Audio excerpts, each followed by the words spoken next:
and are child-free by choice. I'm an only child, but Robert has a brother, Samuel, and Samuel has a daughter, Shelby, who is 17 and a senior in high school. Shelby's mom and Samuel split up when Shelby was 3, and he's never been a very enthusiastic father and did not file for custody, but he gets visitation and pays court-ordered child support. Several years ago, Samuel told Robert that he wasn't saving anything for Shelby for college. He said Shelby's mom can pay for it out of the child support I sent her every month. When I heard this, I suggested that we start saving some money each year in an account for Shelby that we would give her when she was ready for college. We started putting money aside each year and we invested it well. So now the account is almost $35,000 in it.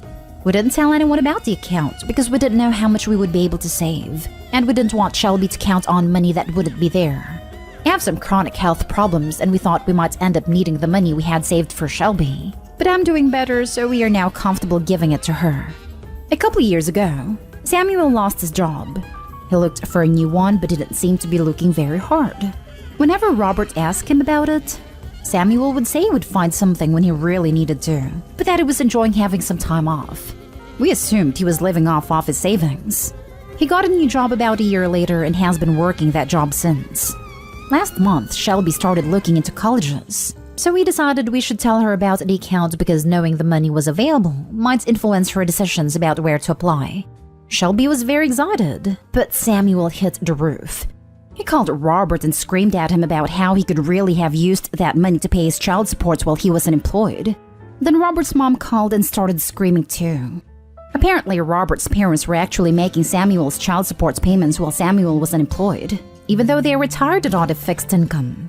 Nobody ever told us that, and Samuel never asked us for a loan or anything, and he seemed really nonchalant about not having a job.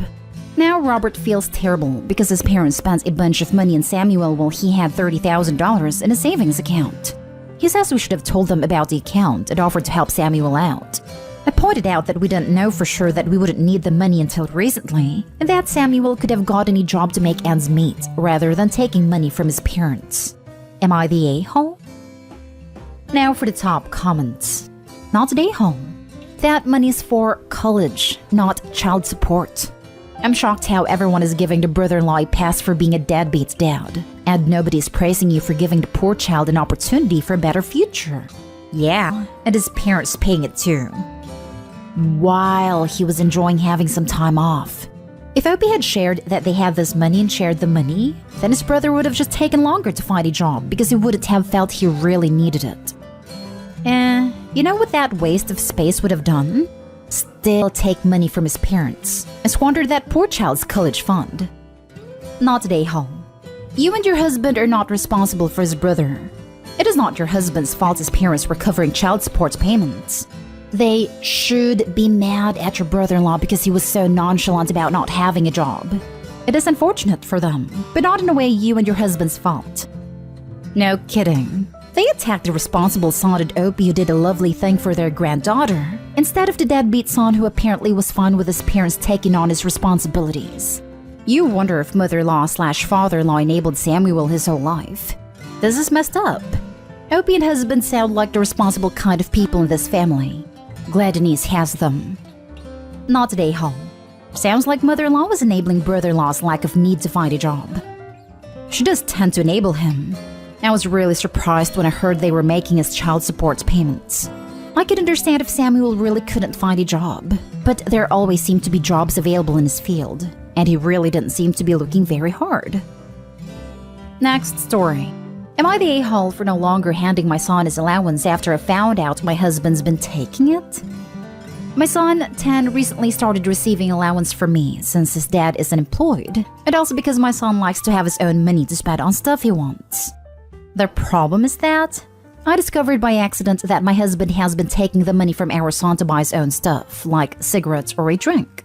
He'd approach our son whenever he has money and tell him he'll buy him what he wants, but ends up spending the money on something else. Something for him, not our son. Our son obviously cannot drive by himself and buy his own stuff, so my husband offers to buy stuff for him using, of course, his allowance.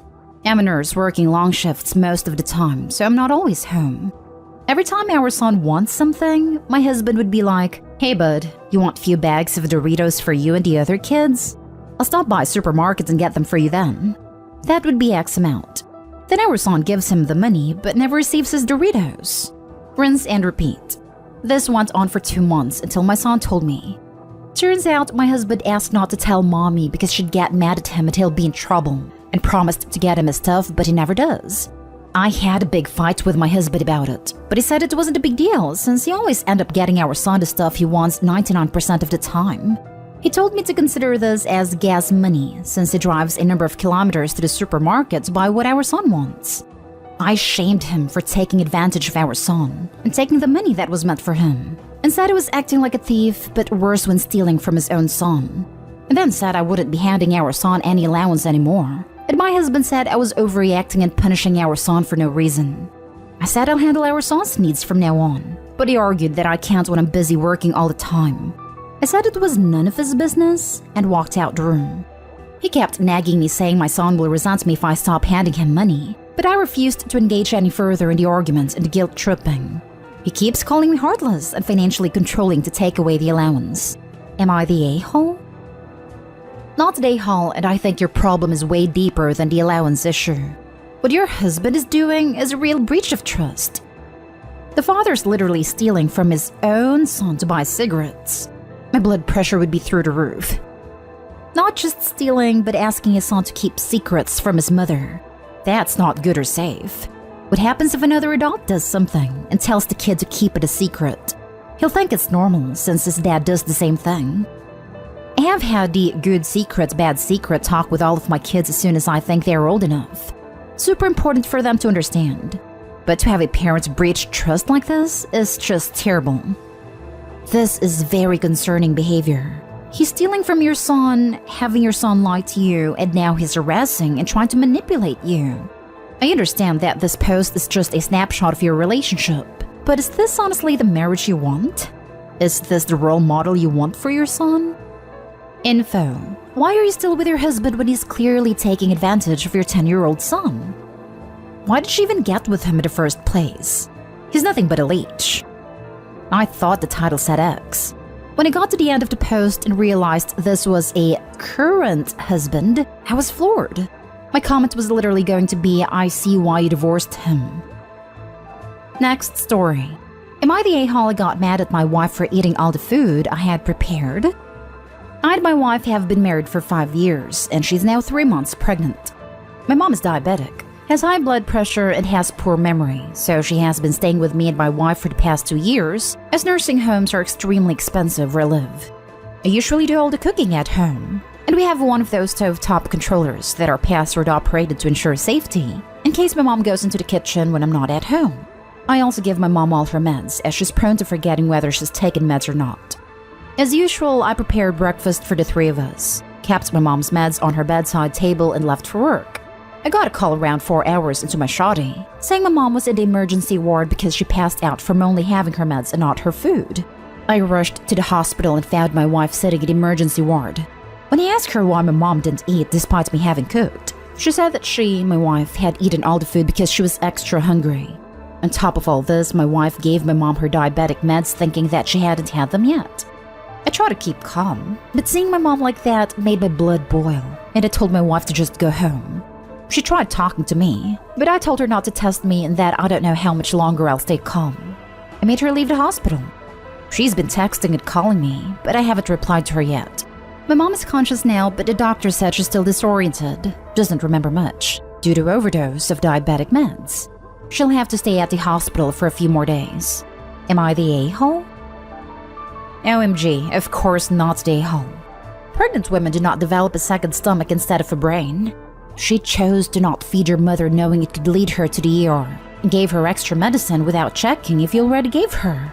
What was she trying to do, honestly? Hungry?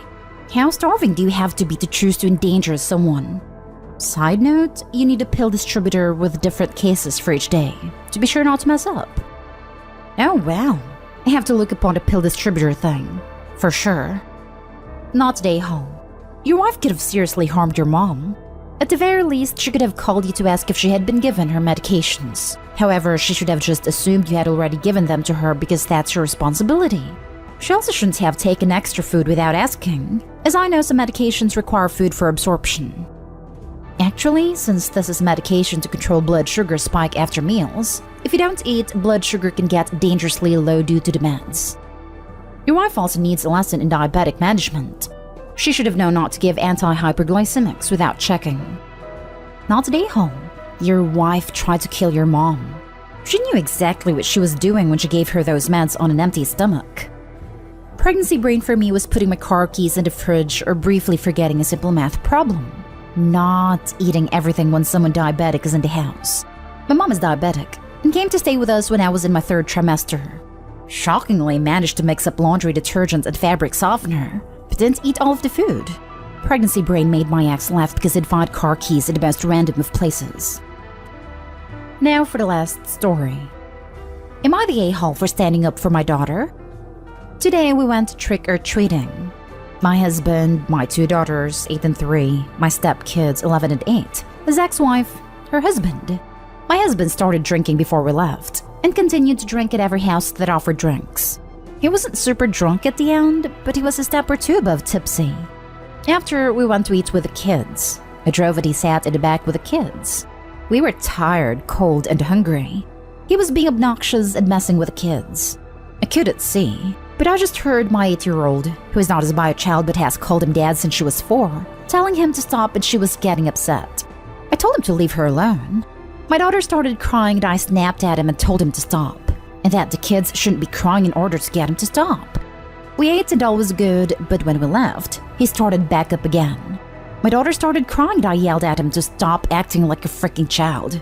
Respect your kids when they say stop. He said, I'm just having fun. He has a history of having fun at the expense of the kids. I said, you can't torment them and say you're just playing when you're the only one having fun. She doesn't like it, so stop. When we got home, he told my daughter that she needs to go to her room until she calms down. I told him she doesn't need to because she's not going to be punished for his behavior. He started on her, telling her all types of stuff about how she's a wimp, a crybaby, too sensitive, needs to toughen up, and that it's your mom's fault for cuddling you. She's raising a participation trophy brat. He was telling her he's trying to teach her to be tough, and she defended herself and yelled, "You're not teaching me anything. You're just tormenting me and trying to make me feel like being sensitive is bad." I stood up for my daughter. I told him he was out of line and he was not going to name-call my child. He tried to tell her it was her fault that we were arguing, and I told him it was his fault. We've been discussing him adopting her, and in the privacy of our bedroom, I told him he was not adopting her because of his behavior. I went to the living room and said, "I'm never adopting you because you're a wimp." Daughter went to her room crying and I went to go to comfort her. I came in and gave a half-baked apology with excuses, blamed me for arguing with someone who is drinking, and thinks I'm wrong for not having his back from the start. My stepkids told him he was wrong. Then he gave a better apology, but it feels too late. He says he doesn't know how to play with her because she doesn't like his rubbing and always cries. I told him he has had 5 years to figure out how to bond in a way that she likes, and he's selfish for thinking that it's his way or no way. My daughter is still hurt. I'm still hurt. My stepkids are hurt, and he still thinks if I would have just told her to stop being a baby, it would have never gotten this far. He thinks I'm the a-hole, not him. Now for the top comments before reading the little update. Why are you with this monster? He is abusive as heck. He should never be alone with your children ever. You need to look out for the best interest of your children. Take your kids and go. You are not wrong for defending your child. You are the a-hole for putting her in this position with your life choices that directly involve the mistreatment of your children. She says he's had 5 years to bond with her daughter, which means Opie has had those same 5 years to realize what a complete jerk he is to her daughter and is still keeping him around. Sounds like he's been like this for 5 years, and Opie just assumes he's going to change? Opie, you're the a-hole. Your daughter needs out from this situation right now. It's long past due. Everyone sucks here, and I'm not quite sure why people are cuddling you with NTAs and NAHs. So this is it? This is the grand consequence to that crap trophy night? He was heavily drinking when he was on an activity with his children. He was repeatedly antagonizing your child to the point of tears even after being told off, and tried to punish her for the reaction to his harassment. After he was told off by you, he sought your daughter out for the express purpose of verbally and psychologically mistreating her with insults and name-calling. And when told he wouldn't get to adopt her because of behavior like this, he sought her out again to emotionally mistreat her some more. And not only are you telling us that this is just the worst instance of years of him amusing himself by mistreating the children, he is still doubling down on blaming and name-calling your daughter now he's sober again. And your response is running to Reddit to ask a bunch of strangers if you're an a-hole because you dared to defend her while this was going on? AKA the barest minimum one would expect of a mother. Shove your butt off of Reddit and start drawing hard lines. That guy needs to see a therapist. Your daughter too, if that's how he treats her. Because that's hardcore awful what he's doing. He needs to work through his behavior, which is horrible and not a dad persona, and change his acts real quick under guidance, or you need to remove your children from his influence. Him getting to stay in their life as their in-house tormentor and mistreat them some more but without being their adoptive father is not an acceptable deterrent or consequence. He can make active, measurable steps to change, or he can be removed from the equation. Now for the little update. I've read every single comment on this post and every DM. As I said, this was an eye-opening moment for me. I sent this post to my husband with the hope that it will open his eyes to see that it's time to break the cycle of awful behavior with professional help. I can't fix him. Otherwise, yes, this will be a deal breaker, and this will be the hill for my marriage to die on. I'm sorry I'm not understanding where everyone is getting the idea that he's treated her this way for 5 years. He's been in her life for 5 years. This is the first time anything like this has ever happened. He can be irritating and obnoxious. I'd have had to remind him when to back off with the teasing of all 4 kids, and he's backed off. That's as far as the history goes. But the damaging things he said last night is not the norm in our home. This is not me defending him. This is me saying no, I've not sat back for 5 years while my daughter is verbally and emotionally mistreated. He's normally a loving dad and our kids adore him. But the incident last night was the first of its kind, and it was one too many.